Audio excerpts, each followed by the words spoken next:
Welcome to Women of the World, a show which gives a voice to women from around the world who have chosen to make the United States their home. Our show believes in the principles written on and enshrined by the Statue of Liberty. Here's today's moderator, Ann McKenna. Hello viewers and welcome to the show today. My name is Ann McKenna. I am the moderator.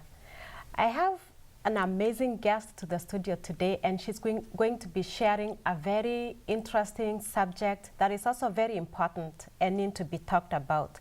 But first, I would like the honor to introduce our co-hosts, starting with Nadia Jordana. Hi, Nadia. Hi, Ann. I'm really glad to be here today. It is going to be an important subject. I agree. It's good to see you. You too. And next is Dawn Tomlinson. Welcome to the show, Dawn. Thank you, and I think today's program is going to be really amazing. Yes. It's good to see you, and I'm glad you could be here. Well, thank you. It's good to see you again, too. Thank you. Next is Amalia Moreno-Damgaard. Hi. Hi, how are you? Good. It's good to see you. It's good to see you too. I'm glad you made it. Me too. Yes, yes. And now I have the pleasure to introduce our amazing guest. Her name is Susan Strauss, Dr. Susan Strauss. Hi, Susan. Hi, Ann. Thanks for having me here to talk about this. I don't know if it's an amazing topic, but it's kind of a sad topic. But it is it's one that we should be aware of. Exactly. It's important. So you have traveled to different countries. You also are a consultant with the school system. Tell us what you do and why you do it. Well, I work with school systems and workplaces, actually both, around the country, working in the area of sexual harassment and other forms of harassment like race and disability, etc. So I will conduct investigations and I do training, and then I work as an expert witness for lawsuits as well. Which is, that's a whole other ballgame there. So that is something that's my passion. I've been involved in it since, about 1988, so that dates me. And I have been fortunate to do a fair amount of international travel until I talked to Amalia, and I found out I really haven't done all that much. When she's been to 100 countries, I haven't been to 100. But anyway, I love international travel, particularly to countries that are the least like the United States, because you learn so much, and I love all that cultural learning. Yes. And Susan, one of the things you're going to be talking with us today about, and maybe the first question I might ask is, could you point out one or two differences from like what it's like in the United States with regard to harassment in the schools of the nature that you're talking about, and some of the other countries that you visited? You know, that's a good question.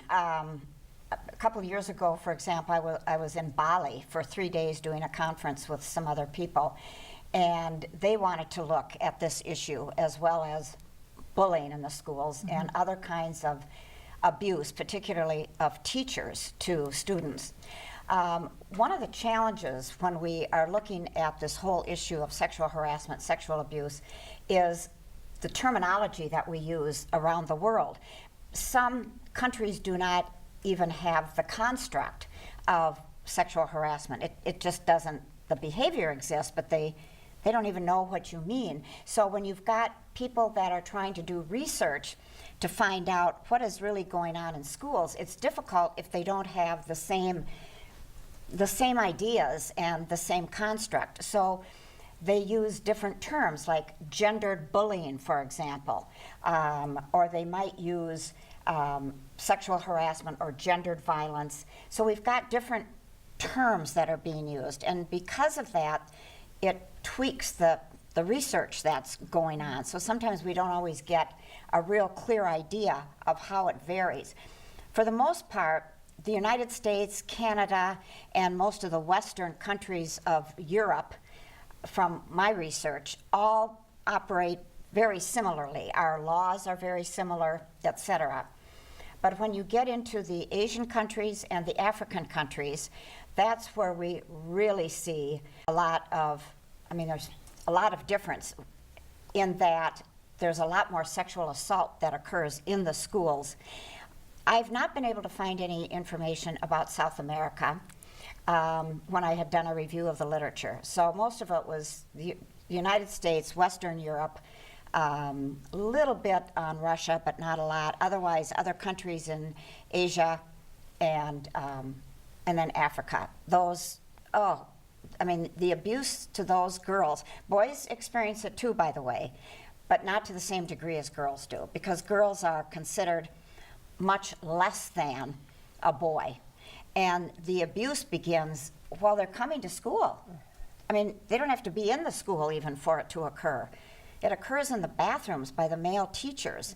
One male teacher, for example, told a student, I want you to wash my feet, and then you have to go into the bathroom to do this, and then I'm going to come into the bathroom naked, and I want you to do what you have to do to relieve me as a man.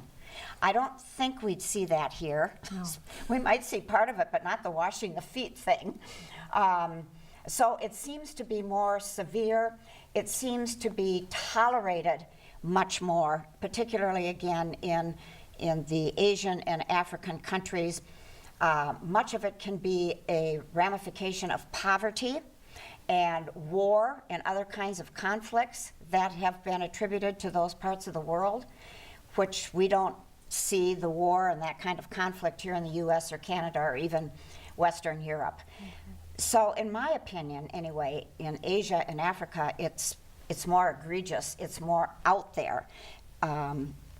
It's out there, but victims, and that's the same in Western cultures as well, they do not complain because it brings dishonor to their family.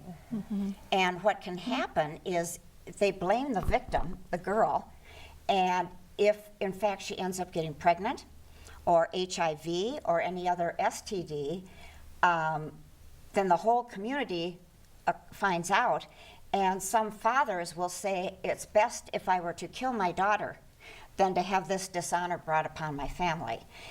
We would not see that thinking here in the Western climates. So Susan, this is a very interesting topic that not a lot of people know about. We know a lot about it, I think, locally, but not internationally. Mm-hmm. So I'm curious to know if there are any treaties out there that you are familiar with. How do they work? Do they work, or how does that work? That's a good question, because there's treaties, there's conventions, I don't know all of the other terms, and there's about 28 of them that apply to treaties dealing with human rights, women's rights, children's rights, dealing with sexual violence, as well as the right to an education. And a good share of countries have signed on to all of them. What's interesting is two of the conventions, one of them is called CEDAW, that's an acronym, and it stands for the Convention on the Elimination of All Forms of Discrimination Against Women. Only 8 countries have not signed that convention. Unfortunately, the United States is one. We've got another convention that's geared just for children, and that one is it's a convention for the rights of the child. There's only 2 countries that have not signed that convention, Somalia and the United States. So the United States is not doing well. Even though the United States has signed that they would pass these back in 1998, it has never been voted on by the Senate. So consequently, we don't have any luck. Now, just because so many of these countries have signed these conventions or treaties, it doesn't mean they adhere to them. Mm-hmm. And some do have laws, but again, that doesn't mean they follow them. I mean, we don't follow them here in the United States. And so when we look at developing countries, it's not that unusual to find that they might not follow them as well. Indeed, many don't even know their country has signed such a document. So what is a school or an organization to do? How do they check? Or if they know there is a treaty in place and their country is not following it, what is there to do? Well, that's the $64 million question, and saying that probably dates me as well, $64 million question. But you've got to look at the issue from the whole community. So what's going on in the community? What's going on in the culture? How are women generally and girls thought of in the culture? And you've got to look at all of this and then put, including what the country has done in terms of signing these different treaties, and put pressure on the government to adhere to the treaty, on school administrators, and on the community for each school to really give a punch. Hey, we've got these signed treaties and you're not adhering to them. Unfortunately, the government, who has signed these treaties and conventions, knows that they're signed and yet just doesn't abide by them anyway, even when they are approached by non-governmental organizations to say, hey, you've signed this, why aren't you doing anything about it?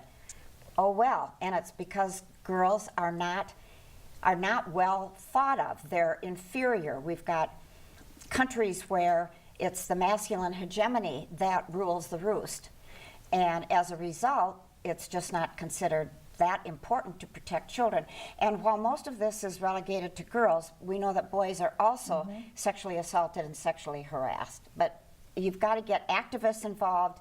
But even though many of these countries are getting this pressure, it doesn't seem to be helping particularly. There are other NGOs that have created educational programs for school staff, faculty, administrators, and children. But you know, teaching kids what their rights are is important.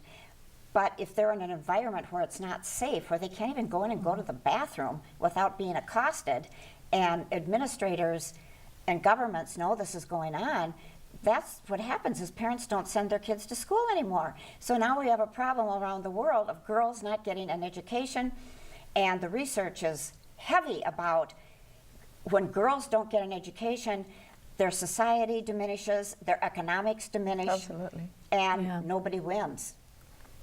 So who are the most affected as you do your research? You're working with schools, you're also doing research on other countries. Who are the most victims of this kind of abuse?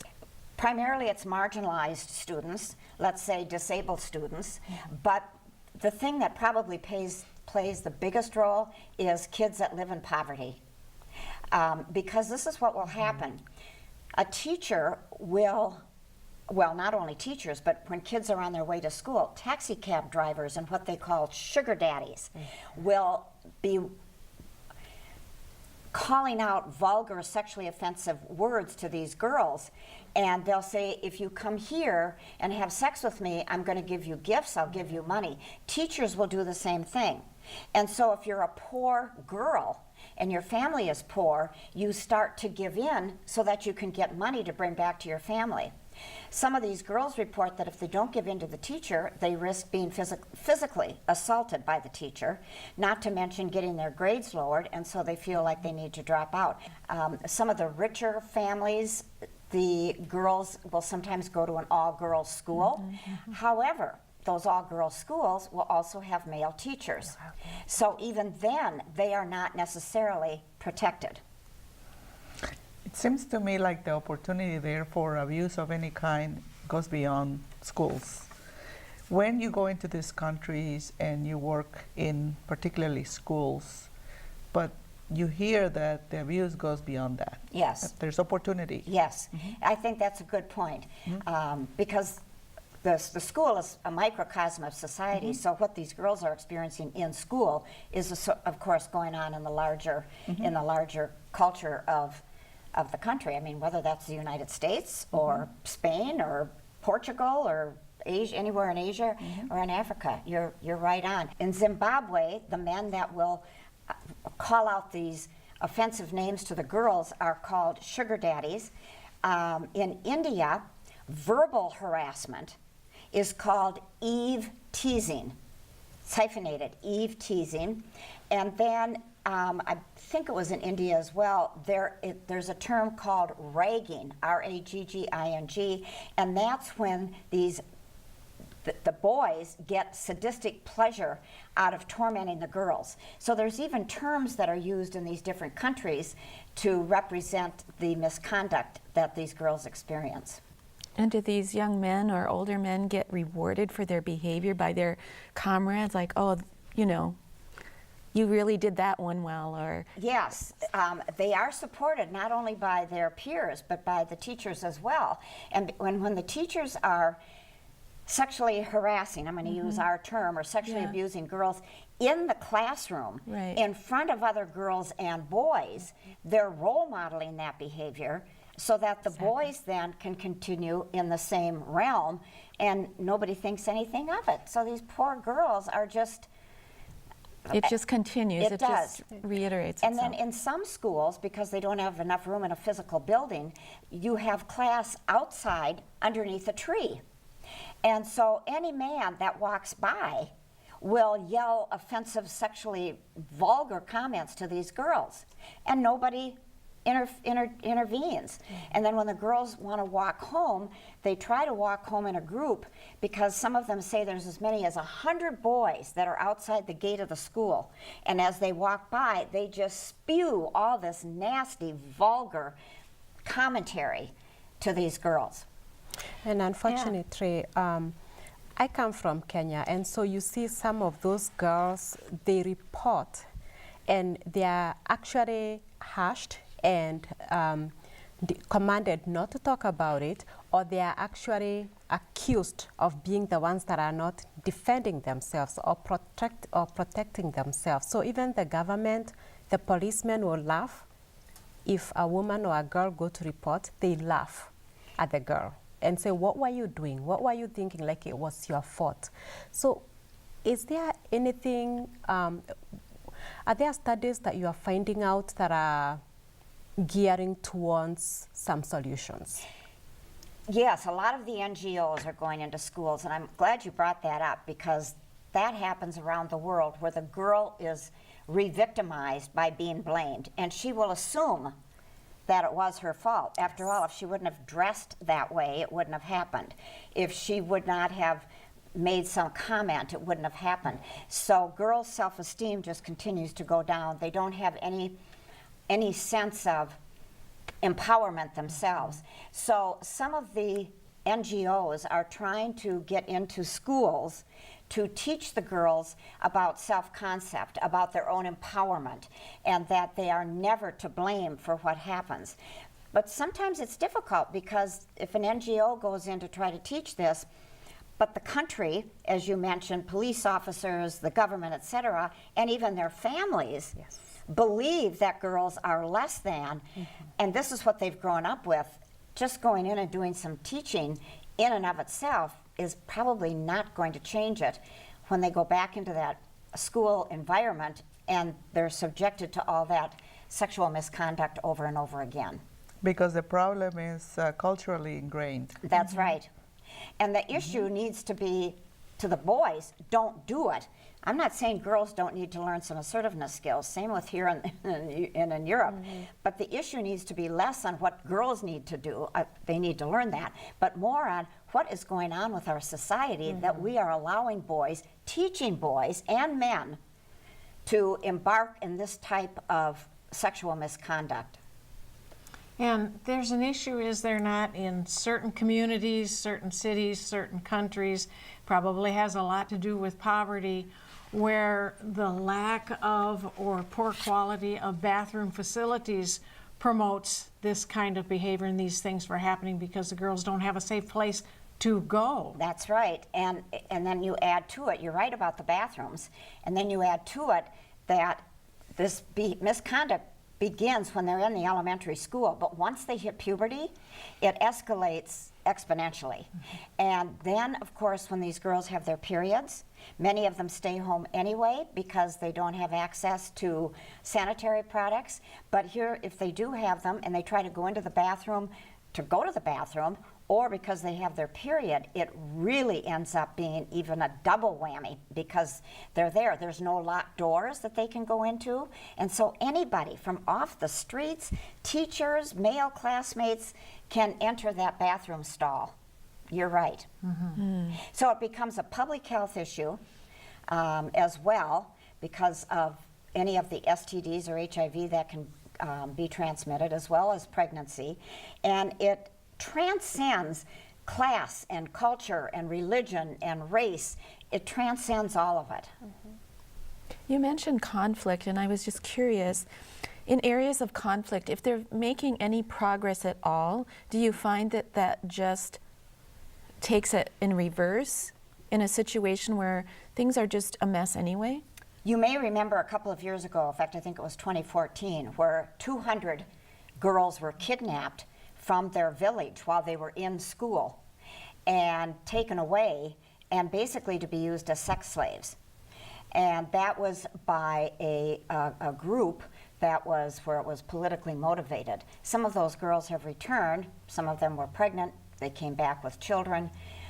So we see groups that will attack the girls as well, very often for human trafficking, sexual slavery.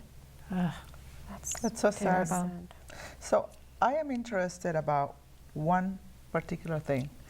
How did you get connected with all these countries that you are doing all this work with? Are they finding you, or are you finding them? And if they are finding you, how do they find you? Well, I'm not necessarily doing work with all these countries. Most of my work has been in doing research of the literature and working with NGOs on it. Other than going to Bali and working there, I've not really worked in any of those other schools. I would guess that many of them would not want a white woman from the United States coming over there and trying to tell them how to do it. I mean, that would be the wrong thing. I would like to do that. I've gone over to Poland, for example, and we did some research on sex discrimination to women in Polish workplaces, but not with schools. Again, it makes it difficult because the construct is different in all these countries, and they may not even have a word to define what these girls are going through, unfortunately. So I would like to be more involved on it at an international level, other than just doing some research and learning about it. And you are very right in saying some of the countries may buy you, because I know a very prominent woman who once went to Kenya and was speaking to women about domestic violence and how to protect themselves. And she was literally bashed. Yes. Like she came to mislead women. Yes. Was how it was portrayed. So there is definitely a lot of women abuse, sexual abuse, shame that is brought upon women.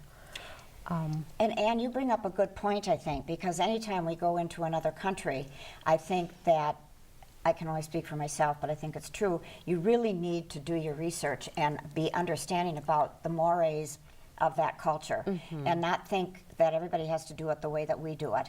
And so from my point of view, a lot of that is questioning and finding out, well, what do you typically do, what resources are available for you, who is there to help you, how is domestic violence, for example, viewed in your country.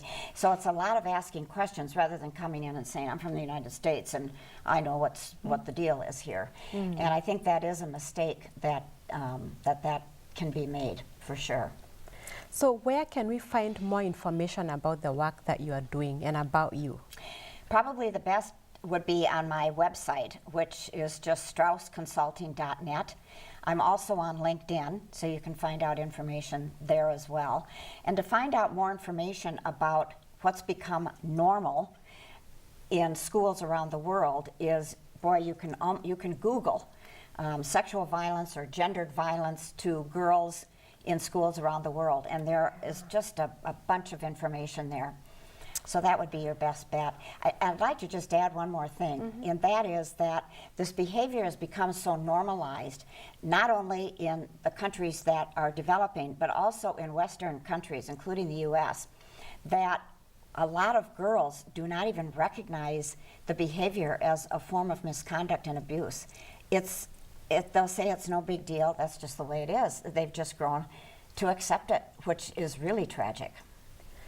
Wow, we could go on with this subject for a really long time because it affects us as women. But thank you so much for coming to the studio today, Dr. Susan, and discussing this subject with us.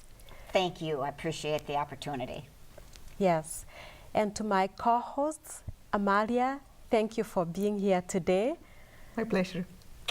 Dawn, thank you for being here. Thank you. And Nadia, thank you for being here today. My pleasure. And to our viewers, thank you for tuning in to watch Women of the World show. We'll see you next time.